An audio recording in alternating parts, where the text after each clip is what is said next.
Mayong gabi kanatong tanan. Mas yuri Tagalog diri no? Doon na ba? Pakitaas na ng Tagalog? Bicol, okay. So panay Bisaya ang atong mga kauban karong gabi na.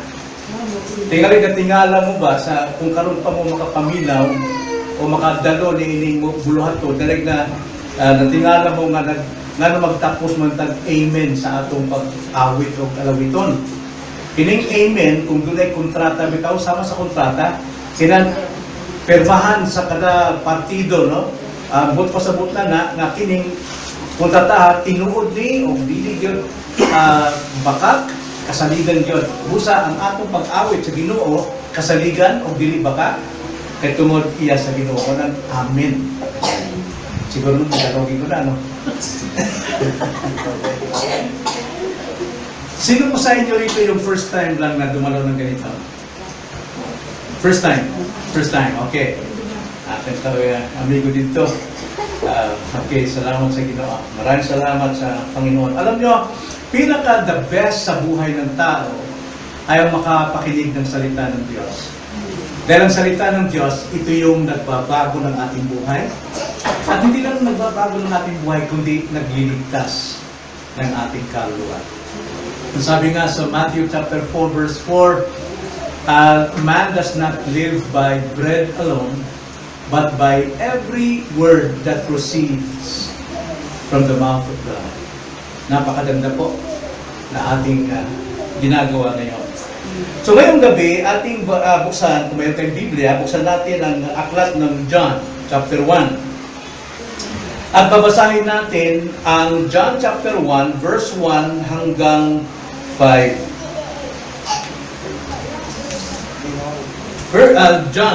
Book of John, chapter 1, verse 1 to 5. Ganito ang sabi.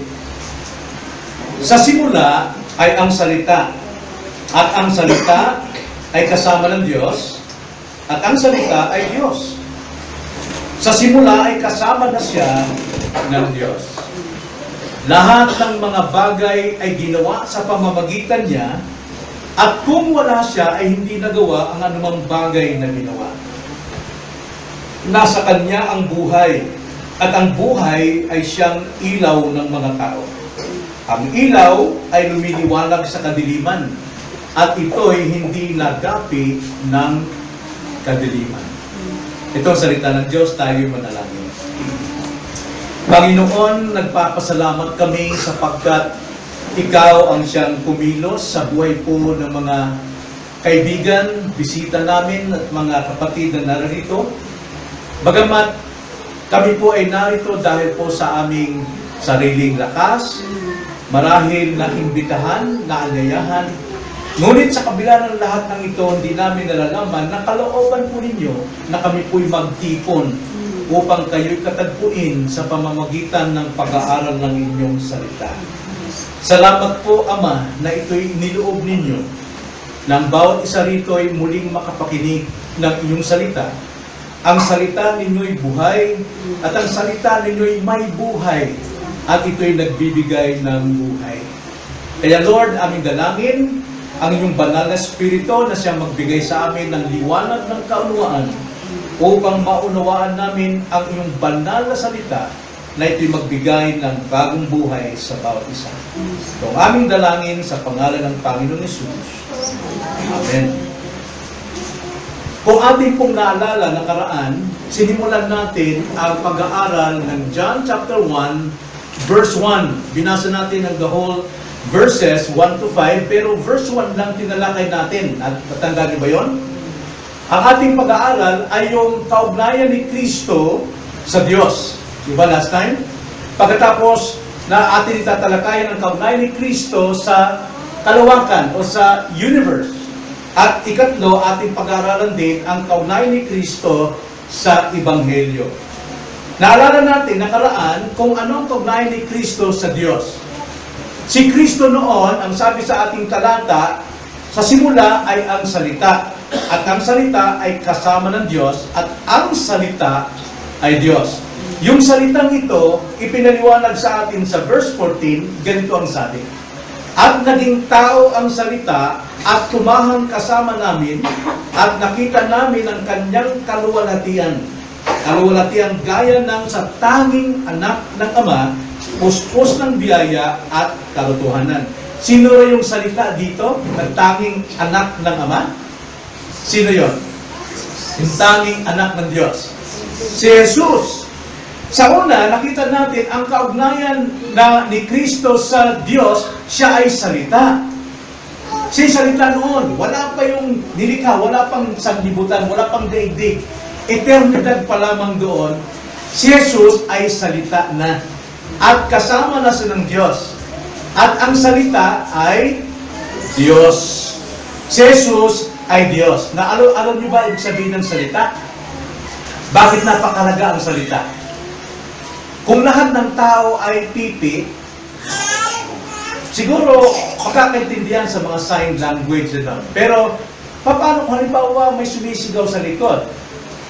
Sabi, mahuhulog ka dyan. Hindi mo maintindihan kasi hindi mo naririnig. Ang pipi kasi hindi nakakarinig eh. Ang ibig sabihin ng salita, ang salita ay naglalahad o nagpapayag ng isipan. Halimbawa, kung ako ay may pagmamahal sa asawa ko, sinasabi ko sa kanya, Mama, minamahal kita. Yung aking isipan, inilalabas ko sa aking salita. Okay? Si Jesucristo ay salita ng Diyos. Sa mga tweet, si Jesucristo ang naglalahad ng isipan ng Diyos para sa atin. Okay? Anuman ang layunin ng Diyos, plano ng Diyos para sa atin, si Kristo ngayon ang nagpapahayag. Kaya nga si Kristo nagkatawang tao upang magpakita sa mga tao nang sa ganon, malaman ng mga tao ang Diyos sa pamamagitan niya. Si Kristo ang tinatawag na buhay na salita. Pero nung umakyat si Kristo, iniwan ang Biblia. Kung tawagin, nakasulat na salita. Si Kristo at ang nakasulat na salita, pareho lang. Si Kristo nung buhay pa, siya yung nagsasalita sa mga apostol. Pero lahat ng apostol, isinulat ang Biblia, ang salita ng Diyos, nang sa ganun sa atin na hindi nakakita kay Kristo, ay makikilala pa natin siya sa pamagitan ng salita, ang Biblia. Kaya ang kaugnayan ni Kristo sa Diyos, siya ay salita, kasama siya ng Diyos, at si Kristo ay Diyos. Kaya itong ating pag-aaral, banal na Biblia, ito'y ating pag-aralan kung paano magsasalita ang Diyos sa atin sa pamamagitan ng salita ni Kristo. Ngayon, tignan natin ikalawa, ang kaugnayan naman ni Kristo sa mga nilikha o sa pagdilikha. Ang creation. Tignan nyo sa verse 3. Kung mayroon kayong Biblia, ganito ang sabi sa verse 3. Lahat ng mga bagay ay ginawa sa pamamagitan niya at kung wala siya, hindi nagawa ang anumang bagay na ginawa. Nakita nyo? Si Jesus na salita at siya'y Diyos, siya pala ay Diyos ng tagapaglikha. Marahil kilala nyo si Jesus, December 25, Merry Christmas. Darating ng Christmas, ano? Tapos pagdating ng, ano bang araw ng ano? Biyernes Santo? Anong buwan yun? Mahal na araw? March. So, maraming nakakilala kay Kristo nung ipinganak siya, December, at noong siya ay namatay ng March. Okay, yun ang pagkakilala. Pero ngayon, nalaman niyo pala na si Kristo pala siya yung salita. Kasama siya ng Diyos. At ang salita ay Diyos. Si Kristo ay nagkatawang tao, Diyos na nagkatawang tao. Ngayon, ipinapayag sa atin na walang bagay na nalikha sa mundong ito, sa buong sansinukob na hindi sa pamamagitan niya. Sa mga tweet, si Kristo ay Diyos, siya yung tagapaglikha. Marami po ang naniniwala na si Kristo ay hindi Diyos. Kaya dito sa ating pag-aaral, pinawawalang bisa ang mga kaisipan ng mga tao sa kanilang paniniwala. Maraming naniniwala tungkol sa Big Bang. Okay? Ano ba yung Big Bang? New Year? Ito yung doktrina ng mga taong hindi naniniwala sa Diyos. Karamihan dito mga scientist, ano? Karamihan dito, mga matatalinong tao. Ang sabi nila, dito raw sa buong kalawakan, milyon-milyon at bilyong taon ang lumilipas, mayroong isang particle, isang alikabok sa kalagitnaan ng kalawakan, na habang tumatagal, milyon, bilyon na taon, lumalaki yung maliit na particle na yun, hanggang sa sumabog. Kung tawagin yan, Big Bang. Kaya pagsabog, andyan yung mundo, andyan yung buwan, andyan yung araw, andyan yung Neptune, andyan yung Saturn. Kaya kumpleto raw ang galaxy dahil sa Big Bang. Pero sabi dito, walang bagay na nalikha na hindi sa pamamagitan ni Kristo. Walang Big Bang. At pagkatapos ng Big Bang daw, sa mundo naman, andyan ang tubig at ang lupa. Sabi nila, no? Tapos, sa ilalim daw ng dagat, mayroong isda. At bilyon na namang taon, milyong taon na naman yung isda, unti-unti pumupunta sa tuyo at nagiging buhaya. Naging buhaya. Tapos, milyong taon na naman yung buhaya naging unggoy. At milyong taon na naman, ang unggoy naging tao. Kung tawagin yung doktrina niyan ay evolution. No? Nagsimula daw ang tao sa isda, naging buhaya, naging unggoy, at naging tao. Papayag ba kayong galing kayo sa unggoy? Kung totoo talaga, yung evolution, dapat wala ng unggoy sa Manila Zoo. Lahat tao na yan, ano? Pero hindi totoo yan. Pero pinatunayan dito na walang ganong doktrina. Dahil lahat ng bagay, nilikha ni Jesucristo. At lalo na yung paniniwala ng maraming relihiyon ngayon na si Kristo daw ay isang anghel lamang. Sino yung relihiyon na yun? Naniwala na si Jesus Christ is an angel. Anghel lamang. Mormons, ano? Tapos, meron din kaniniwala na si Jesus Christ tao lamang. Ay hindi siya Diyos. Sinong paniniwala yan? Maraming kilala niyan. Okay? At meron din naniniwala na si Jesus Christ ay mabuting teacher lang, guro. Alam natin kung sino yung mga nagtuturo niyan. At, ang sabi lang ng iba, yung malaking grupo ngayon na kumakalat sa ating lugar, di ba? Ang sabi, si Jesus Christ ay propeta lamang, katumbas lang ni Muhammad. Pero sa ating binasa, babasahin muli ang verse 3, lahat ng mga bagay ay ginawa sa pamamagitan niya. At kung wala siya, hindi nagawa ang anumang bagay na ginawa. Ngayon, nalaman natin, hindi lang pala siya isinilang ng 25 at namatay ng March, siya pala ay Diyos at siya ay tagapaglikha ng lahat ng bagay. Lahat ng bagay. Walang naliligtas. Lahat ng bagay nilikha niya. So, ang kaugnayan ni Jesus Christ, ni Jesucristo, pagdating sa paglikha, titignan natin sa tatlong paraan. Hatiin natin sa tatlong punto. Una, ang kaugnayan niya sa kapangyarihan ng paglikha. Yung kapangyarihan. Paano nalikha lahat ng bagay? No? Yung mga alikabok, yung mga langgam. Yung mga, sa Bisaya pa, bunhok. No? Mga hanip na yun. O di kaya, yung mga hindi nakikita ng mata, kundi nakikita ng microscope, mayroon pa lang may mga nakuhay doon. Nakita niyo sa dugo na naglalabanan doon.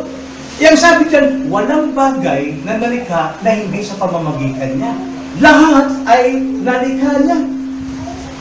Sa makatwid, ang ating Panginoon, napakalawak ng kanyang kapangyarihan o kaugnayan sa paglikha.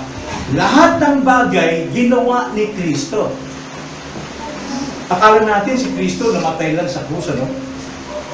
Pero sabi sa Biblia, siya ay Diyos na tagapaglikha. Diyos sa pamamagitan ng Ama. Ibig sabihin, sa pamamagitan niya, nalikha lahat ng bagay. Ibig sabihin, ang Diyan ng Diyos, pero dahil siya yung salita, siya yung gumagawa ng lahat ng naisin ng Ama. Siya yung nagpapayag ng layunin at plano at nagsasagawa ng layunin at plano ng Diyos. Dahil siya ay salita. Grabe kapangyarihan niya. Bakit kanyo? Lahat ng bagay sa mundong ito, sa buong universe, nilikha ni Jesucristo yan. Ganun kadakila ang ating Panginoong Jesucristo. At hindi lamang yan, grabe rin ang kanyang karunungan. Akalain mo, na-disenyo tayo, bawat tao, iba-iba mukha natin. Sino sa atin dito may parehong thumb mark? Wala. Unique ka. Kaisa-isa ka talaga. Pati mukha mo, wala kang kapareha. Kahit na yung kambal nga, na talaga masabi natin halos magkatulad, pero may pagkakaiba pa rin dahil nilikha tayo ng Diyos, nakaiba. Grabing karunungan niya. Pero mo, dinisenyo yung langgam. Dinisenyo yung mga bubuyog. Dinisenyo yung mga hanip. Sino naman makagawa niyan? Maliban lamang sa Diyos. At si Kristo ay Diyos. Na isa pang bagay, gaano pa kaya ang kaligtasan? Gaano pa kaya ang kaligtasan ng mga taong makasalanan? Kung ang Diyos ang gumawa ng lahat ng bagay, dinisenyo ng lahat ng bagay, hindi kaya kasama ang pagdisenyo ng kaligtasan? Maraming mga tao nagsasabi, nasa tao yung kaligtasan. Kung kailan kung gusto, kung saan pupunta, kung sino nalapitan mo para maligtas. Pero ang sabi rito, lahat ng bagay nilikha ni Kristo. Aba, kung na lahat ng bagay, pati mga bunhok niya, gaano pa kayo kaligtasan? Wala sa atin ang pagsasagawa ng kaligtasan. Gawa ng Diyos yun. Andilan nyo, para pagdiinan ito ni Juan, may sulat ng Diyan. Ang positibong pahayag o positibong pangungusap, kanya itong binabakapan ng negatibo. No? Ibig sabihin, katotohanan na, pero pinagdiinan pa niyang totoo. Nakita niyo yung battery ng sasakyan? Kung may positive na yung battery, hindi aandar yan. Babat may power yan, hindi aandar pa rin. Kailangan bakapan ng negative. Para pag pinagsama yung positive at negative, boom! Aandar talaga yung pinakamalaking barko sa buong daigdig dahil sa baterya. Ganon kung magbigay ng patibay si John ng salita tungkol sa ating Panginoon na siya'y makapangyarihan sa kanyang gawa at marunong sa kanyang gawa, kanya itong ipinahayag sa negatibong pamamaraan. Hindi niya sabi sa verse 3 again, sa bandang kalahati. Sabi niya, lahat ng mga bagay ginawa sa pamagitan niya. Totoo yan, no? Positibo yan. Kung wala siya, andyan yung negatibo, no? Kung wala siya, ay hindi nagawa ang anumang bagay na ginawa. Kung wala daw si Jesus, sinasabi ng iba na, ang Diyos ay Jehovah lang, si Jesus ay tao. Kung wala si Jesus, hindi lalabas lahat ng bagay sa mundo. Dahil si Kristo ang tagapaglikha, siya yung tagapaghayag ng isipan ng kalooban ng Diyos, siya yung tagapagawa ng kalooban ng Ama. Kung wala si Kristo, walang bagay na nalikha. Kaya mali yung katuruan na si Jesus Kristo ay tao lamang. Sapagkat sabi ni John, kung hindi sa pamamagitan niya, walang bagay na nagawa na ginawa. Ganun po katindi ang pangangaral dito ni Juan. Tingnan pa, isa pang negative. Marami po siya mga positive and negative na mga salita. Isa na rito, John 1:20. Tungkol kay John the Baptist. Si John the Baptist ay nangangaral siya at nagbabautismo. Maraming tao nagkakalipunpon sa kanya. Daghang mga tao sunod kaniya aron magpabautismo. Kaya may mga Pariseyo na nagsugot, ano mo nga siya na ba ang Kristo? Siya na ba si Jesus? At itong mga hindi na mga Pariseyo, tinanong siya, ikaw ba si Kristo? Ikaw ba Kristo? Pero sabi ni John, hindi. Tingnan yung pagkasabi, verse 20, siya'y nagpahayag at hindi kinaila, kundi sinabing, hindi ako ang Kristo. Nagpahayag siya na siya'y sugo ng Diyos. Pero, pinagdiinan niya, hindi siya si Kristo. Ibig sabihin, totoong si John ay isang lingkod, pero hindi siya si Kristo. Pero nakapagtataka ngayon, maraming mga pastor, may mga nangangaral, na hindi naman talaga siya si Kristo, pero pinagdidiinan niya siya si Kristo. No? Siya daw si Jesus. Mali yun. Sapagkat si Jesus lang ang Kristo. At marami ding mga pastor na hindi na pastor, pero tuwang-tuwa siya pag tinawag na pastor. hindi dapat tanggapin yung ganong pangalan. Dahil hindi naman talaga totoo. Marami pa pong mga negatibo na ibinigay ni Juan. So nakita natin yung lawak ng kaugnayan ni Kristo sa paglikha. Yung lawak, walang isa mang bagay na lumabas na hindi sa pamamagitan ni Kristo. Pati ikaw, ako, mga anak natin, hindi yan lumalabas. Hindi yan naging formang tao kung wala si Kristo. Kaya si Kristo, yan ang ating ikinabubuhay. In Him we live and move and have our being. Kaya napakalungkot po sa mga taong hindi sumasampalataya kay Kristo. Dini kalawa na kaugnayan ni Kristo sa paglikha ay yung kapangyarihan sa paglikha.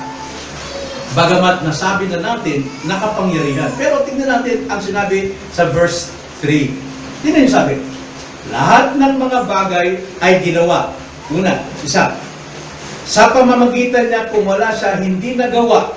Dalawa, ang anumang bagay na ginawa. Tatlo, pinagdiinan po yung salitang gawa. Pag sinabing gawa, alam natin, pag gumagawa ka, gagawa ka halimbawa ng panggatong, puputol ka ng kahoy. Merong kahoy, puputulin mo at hatiin mo, ginawa mo siyang panggatong. Pero yung salitang gawa rito, tungkol kay Jesus tayo sa paglikha, kaiba. Kaiba sa ating ginagawa na nakikita natin ginagawa. Pero dito, ang ibig sabihin ng gawa dyan ay maging mula sa wala.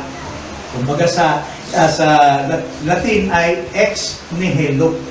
Ibig sabihin, lahat ng bagay sa sansinukob na ito, lahat ng bagay sa sanlibutan ito, ginawa ni Kristo mula sa wala. Sino makagawa nun? Na mga bagay na mula sa wala. Eh, magic yun, sabi nila. Now, kaiba ang magic? Ang magic po, pandaraya yan. Yan ang gawang counterfeit ni Satan. Dahil ang magic, lulukuhin ka. Na mayroon siyang ginawa, actually, lahat ng kanyang ginagamit ay umiiral na. No? Hindi siya po niya makapaglikha ng bagay na mula sa wala. Kundi gagamit siya ng mga bagay na nandyan na. Tulad halimbawa ng kalapati. Di ba? Gaganyan yung kamay na. Kalapati. Di ba? Pero yung kalapati, gawa na ng Diyos yun eh. Pandaraya yun na siya nakakagawa ng isang bagay gayong nag-i-exist na. Tapos yung kalapati, naging kuneho. Pero yung kuneho na yun eh. Pero ang Diyos, yung daigdig, mula sa wala. Sa magitan naman ng salita, sino yung salita? Si Kristo. Si Kristo ang lumikha noong mga sinasabi ng Ama. Kung ano nasa isip ng Ama, si Kristo ang gumagawa. Kaya na si Kristo ay salita, kasama ng Diyos, ang salita ay Diyos. At ang salita, ginawa ang lahat ng bagay. At sa pamamagitan niya, walang bagay na nagawa ng mga ginawa. Si Kristo ay manlilikha. Okay? So, napakalawak ng kapangyarihan niya para lumikha ng mga bagay mula sa wala. Kira nyo, ang sabi ng mga balita ngayon, may natagpuan sila ng mga planeta, di ba? Anong planet yun? Saturn ba yun? Nasabi na may buhay din daw. Ito sa pamagitan na ng telescope yun. Sila ay nag-invento ng teleskopyo na mula rito hanggang doon, sa dulong-dulong yun, doon, na laki ng teleskopyo, sisilipin na sila malit na mata para maabot nila yung planet na yun. Alam niyo ba, na ang distansya ng pinakamalapit na bituin sa mundong ito. Kalimutan ko yung pangalan ng bituin na yun. Gaano kaya kalayo yun? Ayon sa mga scientists, yung mga nag-discover ng gano'n, teleskopyo, ang sabi nila, 500 million light years ang distansya ng pinakamalapit na star. Eh, mayroon pang pinakamalayong star. 500 million light years. Ibig sabihin ng light years, yung bilis ng liwanag, wala nang bibili sa liwanag siguro pag sumakbo, no? Pag kinalabig mo, ano natin yung liwanag eh? Nasusukat yun, 500 million ang speed doon, light years, bago marating yung pinakamalapit na bituin. Okay? Yun ang sinasabi. Pinakamalapit na bituin. Pero, lahat yan nilikha ng Diyos. Walang sino mo makakarating sa lugar na yun. Kasi tayo hanggang 80 lang natin, 80 taon lang eh. Di ba? Hindi tayo aabot dun sa light years na yun. Pero buong kalawakan, pinuno ng Panginoon yan. Lahat ng nilalaman. Lahat ng bituin. Alam nyo yung isang galaxy lang. Pag sinabing galaxy, nababasa natin sa eskwelahan, di ba? Sa isang galaxy daw, ilang stars ang laman niya? Millions of stars. Pero ilang galaxy naman sa buong universe? Millions of galaxies din. Pero alam niyo ba? Basahin natin yung Psalms 147 verse 4. Ganito ang pagkakasabi. Psalms 147 verse 4. Pakibasa daw, ano pangalan mo? Mrs. Yan, pakibasa, verse 4. 147 verse 4.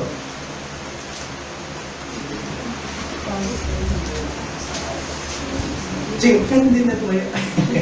Sige. Sige, wala. He counts the number of the stars. He calls them all by name. Okay, ano sabi? Bilang niya ang lahat ng bituin.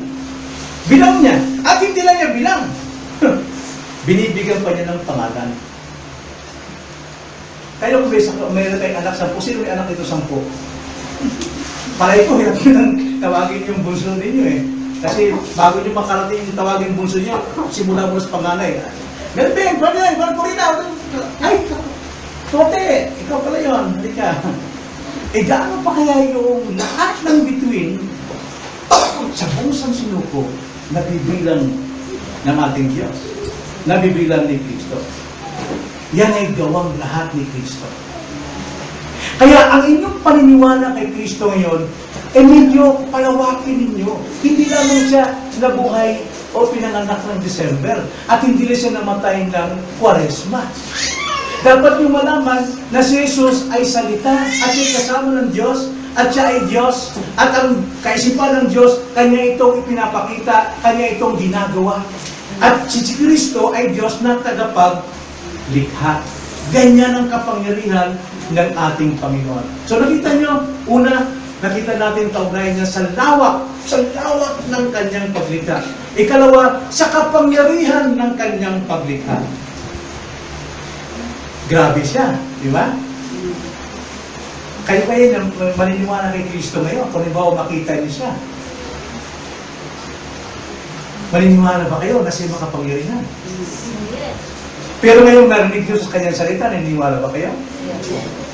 Well, naniniwala kaya kayo na siya yung tagapagligtas lamang? Nawa! Pero bakit maraming tao? Sabi lang, basta gumawa ka lang ng mabuti, sundin mo na ng kautusan, maliligtas ka. Makapagligtas ba yung kautusan? Makapagligtas ba yung mabuti? Nawa? Sinong tagapagligtas? Sino si Kristo? Sa ating pag-aral, siyang salita, siya ay Diyos, siya ay tagapaglikha.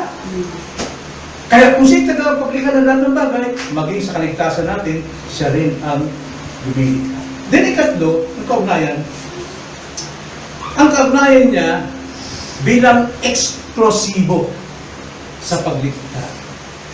Pag sabing eksklusibo, tanging siya at siya lamang. Exclusive. Tingnan niyo ang sabi sa ating verse 3. Lahat ng mga bagay ay ginawa sa pamamagitan niya at kung wala siya, ay hindi nagawa anumang bagay na ginawa. Walang sinabi na lahat ng bagay ginawa ng Ama. Walang sinabi ginawa ng Espiritu Santo. Pero, tiniyak dito na si Kristo ang tagapaglikha. Eksklusibo siyang ipinakilala rito ng aklat ng Juan na siya ay manlilikha. So, walang puwang dito ang evolution. Nang sabi ang evolution ay sa karagatan daw, isang nanggaling yung dagat. No? Saan galing yung dagat? Kung mayroong si Kristo ang naglikha niyan, di ba? Sabi nila, kusa na lang doon, kasi dagat. Dahil doon sa Big Bang, sa pagsabog. Tapos sa dagat, merong isda, bilyon ng taon, umahon, naging buhaya, at yung buhaya, bilyong taon, naging unggoy, at bilyong taon, naging tao. Kaya, paniniwala ng science na yun, na ang mundo ay billion of years. Pero ayon sa Biblia, 6,000 years lang ang mundo. 6,000 lang ang mundo. Pero ang paniwala ng science, sa eskwelahan, sa mga teachers, sa mga scientists, ay billion of years. Sino paniniwalaan nyo? Yung Big Bang, evolution, o ang salita ng Diyos? Saan nakuha ng ganitong isipan ng evolution? No? Saan sila nakuha ng gayon? Wala silang may paliwanag dyan, kaya kung tawagin yan, theory. Theory lamang ang kanilang aral. Ibig sabihin to, haka-haka lang, baka sakali lang. Pero, ang nakakalungkot, ito yung pininiwalaan ng pinakamatalinong tao sa Pilipinas. Ang karamihan ng tao sa Pilipinas naniniwala sa evolution ng tao ay galing sa unggoy. Nakakalungkot, ano? Maraming tao naniniwala sa evolution, pero hindi maniwala kay Kristo. Ngayon, nakilala niyo si Kristo, sila si Diyos. Siya malilikha. Siya ating tagapagligtas. At siya lamang ang gagawa ng kaligtasan. Kung paano niyang ginawa ang sangsinukob, ang buong sanlibutan, lahat ng bagay, ganun din, siya rin ang gumagawa ng kaligtasan. Wala sa tao. Ang kailangan lamang ng tao ay sampalatayanan ang ginawa ni Kristo. Sampalatayanan si Kristo at sampalatayanan ang ginawa ni Kristo. Kaya dito sa ating pag-aaral, masasagot lahat ng tanong. Samantalang sa evolution, hindi kailangan masagot yung tanong. May isang bata, nagtanong sa isang scientist, kasi yung scientist bumisita sa tatay niya. Sabi ng scientist, "Boy, where's your daddy? Where's your dad?" Sabi ng bata, "Nandiyan lang po, pero mayroon akong tanong sa inyo, doktor." Sabi ng bata, "Okay," sabi ng scientist, bata lang ito magtatanong sa akin. Halos lahat ng sansinukob alam ko. Sabi ng bata, "Doktor, kapag ka ang bata ay nabuo sa tiyan, paano tumitigas yung buto?" Ang sabi ng scientist, "Asubo ako nito." Hindi pa niya discover yun eh. Paano tumitibay yung buto? Sa tatay mo, tawagin mo. Hindi, doktor. Tinatanong mo kayo eh. Paano tumitigas yung buto kasi nakukunan ng nanay? Kasi kita mo yan, liquid lang yun, di ba? Nabubuo, malambot na parang gelatin, tapos may unti-unting tumitigas yung buto. Sabi ng doktor, "Hindi, tawagin natin mo. Sayang pa lang ko pagsagot sa'yo." Tinawag yung bata. Dati niya, kita sila. Sabi ng doktor, bago umalis, paano tumitigas yung buto sa tiyan ng sinapupunan? Sabi ng doktor, "Oh my God!" Sabi niya, "Ang kulit mo." "Tama ka, doktor. Diyos lang ang nagpapatigas niyan." Hindi niyo alam. Kasi ang evolution, ang science panay, discovery lang sa mga bagay na nandyan na. Sinasabi lang, may bago silang na-discovering planeta. Nandun na yan eh. 6,000 years ago na yan, nandun na yan eh. Nilikha ng Diyos, walang kulang sa mga nilikha ng Diyos. Si Kristo ang tagapaglikha. Bakit po? Dahil si Kristo ang exact representation of God. Yung isipan ng Diyos, yung kanyang pagka-Diyos, yung Ama, hindi siya pwede magpakita sa sino man sapagkat liwanag doon nga patay tayong lahat. Kaya sinuko niya ang kanyang bugtungan na Diyos na nagkatawang tao upang makapagharap sa tao.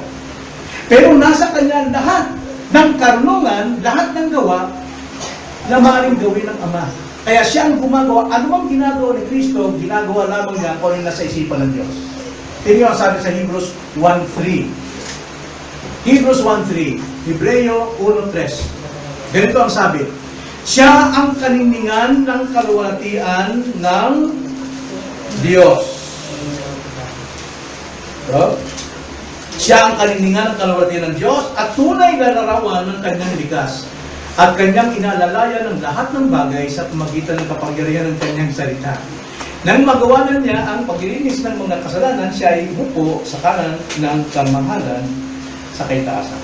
Ang sabi dyan sa Ingles, and He is the radiance of His glory and the exact representation of His nature. Siya yung liwanag ng Diyos. Si Kristo ang liwanag at eksaktong kumakatawan sa Diyos. Siya lahat. Kung nakikita natin si Kristo, hindi natin nakita, ngayon nakilala natin, nakikilala natin ang Ama. Nakikilala natin ang Ama dahil nakikilala natin si Kristo sa Kanyang salita. Dahil kung sino si Kristo, ganoon ang Diyos. At ang sabi mo dyan, and uphold all things by the word of His power. Hawak ng Panginoon ang buong sanlibutan, ang buong kalawakan.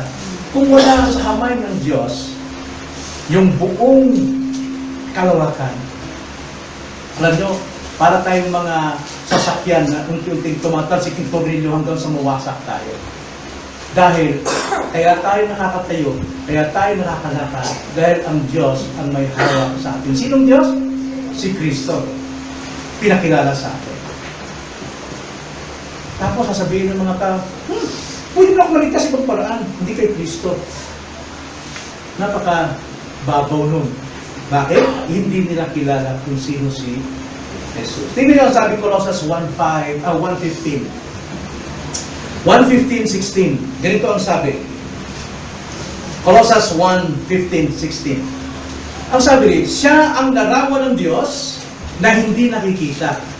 Ang panganay sa lahat ng mga bagay. Hindi ibig sabihin panganay si Jesus ay ipinanganak. No, kundi ang salita din panganay dyan, ibig sabihin siya yung una sa lahat ng bagay. Ibig sabihin, kung una siya, wala pa yung mga bagay, nandun na siya, siya ang lumikha ng mga bagay. Kaya kung tawagin yan, panganay. Pero sa ibang salin dyan, origin, or siya ang pinagmulan.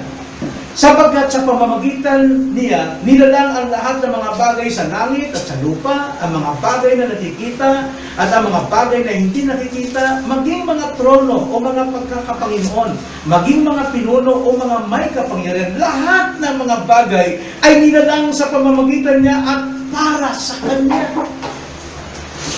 Nakita niyo kung sino si Kristo. Wala pong hindi nilikha. Dinalo na pagdating sa kaligtasan ng kaluluwa natin. Siya ang gumagawa ng lahat ng ito. At wala tayong bahagi sa paggawa ng kaligtasan, ang sa atin lamang ay magpasako sa Kanya at sa Kanyang ginawa. Huwag natin subuking gawin ang mabubuting bagay para tayo paboran ng Diyos at maligtas. Huwag natin gawin ang lahat ng mabubuting pagtulong na simbatayan ng ating kaligtasan. Hindi, kapagkat si Kristo lamang ang gumagawa ng kaligtasan at siya lamang ang maaaring makapagligtas sa atin. Kaya nga ipinahayag sa atin ang salita ng Diyos para malaman natin ang kaisipan ng Ama kung anong plano niya sa atin at kung paano tayo maligtas. Kaya napakalaga ang salita ng Diyos. Sapagat ang salita ng Diyos ay katotohanan at ang katotohanan lamang ang siyang makapagpapalaya sa atin. So sa ating pong pagtatapos, ano po ang kahulugan nito sa buhay natin? Ang kaugnayan ni Kristo sa paglikha, nakita natin yung lawak, grabe. Nakita natin ang kapangyarihan at nakita natin ang kanyang pagka-eksklusibo sa iyong tanging tagapagligtas. So, anong kaugnayan ito sa atin? Alam nyo, kailangan tayong magtanong para maunawaan natin ito. Magtanong tayo sa ating sarili. Kayo ba nakapagtanong na sa inyong sarili ng ganito? Bakit ako narito sa mundo? Natanong nyo na ba yan? Bakit kaya ako nandito sa mundo? Bakit kaya ako nabubuhay? Bakit ako pinanganak? Kung babalikan natin ang pagkakaalam natin kay Kristo, eh dahil ito'y niloob ni Kristo na tayo'y mabuhay. At alam nyo, hindi tayo pwede makapamili ng nanay at saka tatay. Hindi ko pwede sabihin, Lord, gusto ko sana ang aking tatay ay Amerikano at ang aking nanay ay Chinese para mapulang medyo maputla ang labas. Ayaw ko ng Pilipino, murag na ang ta. Wala tayong makakapili ganyan. Bakit? Siya ang may kagustuhan. Eh marami sa atin, Lord, bakit ako nagkaganito? Bakit mo ako ginagawa? Sino kang tao magsalita? Dapat sa Diyos. Dapat ka magpasalamat, Lord, salamat po. Nabuhay ako, kahit nagpango ang aking ilong. Ako'y nag-alarawan niyo pa rin. Buti na lamang, Lord, hindi paligtad ang ilong ko. Konting ampon, lunod ako. Karamihan ginagamit ng mga pastor yan. Nakapagtanong na ba kayo, bakit ako narito sa mundo? Ano ang iyong misyon? Kung tatanungin ko si Mian, tsaka si Glenn. Si Len. Palagi ko, kung tatanong kita tungkol sa mission mo, iba sasabihin mo, di ba? Anong mission mo? Sa buhay. Lumaman. Makarating ng Amerika. Siya pa rin. Pag tinanong mo, anong mission? Iba rin. Si Sydney, anong mission? Ano pa mission mo? Malagay yung mga anak niya sa tamang kalagayan ng spiritual. Yan ang lagi niya sinasabi sa akin eh. Si Ruel, anong mission? Si Aileen, lahat iba-ibang mission natin. Pero kung ang mission natin, ang siyang paniniwalaan natin na siyang ating layunin para tayo mabuhay at maligtas, walang maligtas sa atin. Dahil mayroon lamang isang misyon. Ito yung misyon ng Diyos. Anong misyon ng Diyos sa atin? Bakit tayo narito sa mundong ito? To glorify God and enjoy Him forever. Pero tingnan natin ang salita ng Diyos. Acts 17. Acts 17 verse 24. Sundan niyo ako sa pagbabasa.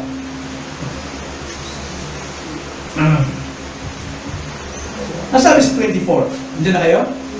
Okay. Ang Diyos na gumawa ng sanlibutan, kita natin si Kristo, no?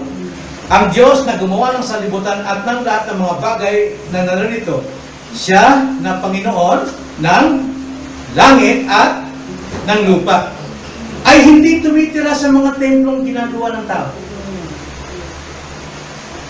Ano ba yung templong gawa ng tao? Payag-payag, no? Butangan diya kahon dali sa bendor diya, butangan suga. Hindi tumitira ang Diyos dyan, dahil ang Diyos hindi bagay. Dili siya butang. Ang Diyos naas tanang lugar. Why balay nga makasikop niya? Ang sabi niya, ni hindi rin, 25, naman siya pinaglilingkuran ng mga kamay ng tao. Paano pinaglilingkuran ng mga tao ang Diyos daw? Yung Diyos na nakasalagay sa bahay. Binubuhat, pinapasan, di ba? Tapos nilalagay ng ilaw, baka daw mahulog, pinapako, at nilalagay sa pagitan. Yun ang kanilang paglilingkuran. Yun ang sabi dyan, ni hindi rin siya pinaglilingkuran ng mga kamay ng tao. Na para bang mayroon siyang kailangan? Mayroon bang kailangan ng Diyos sa tao? Ang sabi dyan, yamang siya, bakit siya mga kailangan? Samantala, yamang siya ang nagbibigay sa lahat ng tao ng buhay, at ng hininga, at ng lahat ng bagay na ito. Siya ang Diyos ang bibigay sa atin. Then 25, nilikha niya mula sa isa ang bawat bansa ng mga tao. Sino yung isa? Sino yung unang tao? Si Adan. At dumami. No? Upang manirahan sa ibabaw ng buong lupa. So, layunin ng Diyos kung bakit tayo narito para manirahan sa ibabaw ng lupa. At, sabi niya, itinakda niya ang mga panahon. Kung kailan ka mamamatay. Okay? Kung hanggang saan ka lamang. At, mga hangganan ng kanilang titirahan. Nakakarating ka ng Saudi minsan. Sabagat pahintulot ng Diyos yun dahil sa ating gusto. Para malaman natin, wala kang makukuha ron. No? Maranasan natin yung kabiguan, sakit ng puso, na hindi naman talaga, yun ang layunin talaga. Pinarating ng Diyos yan. Lahat kayo maaaring nakarating na sa ibang lugar. Aba hindi. Hindi kayo niwala. Eh, tandaan mo kayo, silago kayo eh. Pero nandito kayo. Di ba? Taga Cebu. Nakarating kayo sa ibang lugar. Pahintulot ng Diyos yan. Bakit daw? Sabi dyan, upang, verse 27, upang kanilang hanapin ang Diyos. Yun ang misyon na binigay sa atin ng Diyos.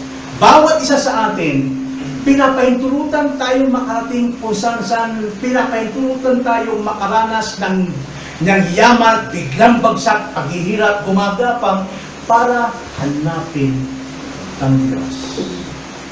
Hindi po nagkataon, tayo po'y nagkakita rito. At itong tanging paraan na makilala natin ang Diyos sa pamagitan ng salita ng Diyos. Sino ang salita ng Diyos? Si Kristo. Kaya nagpapakilala si Kristo. Anong layunin? Bakit tayo narito? Upang maligtas tayo. Kaya sabi sa John 3:16, alam mo yun? Gayon na lamang ang pag-ibig ng Ama na ibinigay niya ang kanyang buktong na anak dito sa lupa upang sino mang sa kanya'y sumampalataya ay hindi mapapahamak kundi magkaroon ng buhay na walang hanggan. Kaya sabi ko na sa ating simula, ito na yung pinakamataas at pinakadakilang inyong ginawa sa buhay ninyo na makilala niyo si Kristo sa pamamagitan ng kanyang salita. Gawa ng Diyos lahat ng ito. So tulad ng paglikha ng Panginoon na walang nasablay, tulad ng paglikha ng isang relo, hindi aandar ang relo kung kulang sa pyesa. At ang mga pyesa yun, hindi magagawa kung walang marunong at makapangyarihang gumawa ng disenyo ng relo. Kung titignan natin ang sanlibutan at pati buhay natin, hindi ito mangyayari kung walang marunong at makapangyarihang Diyos na nagpapatupad ng kanyang kalooban. Kaya hindi aksidente ang inyong pagkakapaligtad. Ang layunin ng Diyos, misyon ng Diyos para sa atin na nagkakaisa. Dahil lahat tayo may iba't ibang misyon, pero yung isang misyon binigay sa atin, makilala siya upang ang tao ay maligtas. Acts chapter 4 verse 12, walang kaligtasan sa kanino paman, sapagkat walang ibang pangalan sa ilalim ng langit na ibinigay sa mga tao na ating ikaliligtas. Tanging si Yesu Kristo lang. So ang ating Panginoon, kanyang kaugnayan sa pagkalikha, may kaugnayan sa paglikha ng ating kaligtasan. Naniniwala ba kayo doon, mga kapatid? Kahit hindi natin nakikita si Kristo, dahil sa kanyang salita. Nawa, panghawakan ninyo, sampalatayanan ni si Kristo at siyang magliligtas. At magpasa kayo sa kanyang kalooban. Paano? Lagi tayong mag-aaral ng salita ng Diyos nang sa ganun marami tayong matututunan. Sa ganun, lalakad tayo sa katotohanan. Tayo manalangin. Panginoon, nagpapasalamat kami sa kapahayagan ninyo sa pamamagitan ng inyong kaugnayan sa paglikha. Kayo po ay may kaugnayan sa Diyos bilang salita, kasama ng Diyos ang salita at ang salita ay Diyos at walang iba kundi si Kristo. At ngayon nakita namin na siya, si Kristo, ang tagapaglikha. Walang bagay, walang disenyo, walang plano na hindi nagawa dahil sa pamamagitan niya. Kaya naman, maging sa aming kaligtasan, mapanghawakan namin siya, mapagkatiwalaan namin siya. Mahal namin ilakad ang aming totoong pananampalataya na siya lamang ang tagapagligtas at siya lamang gumawa ng kaligtasan sa pamamagitan ng kanyang kamatayan sa krus. Nawa nga po, magbunga ito sa aming mga buhay simula ngayon. So, aming dalangin sa pangalan ng Panginoon Jesus.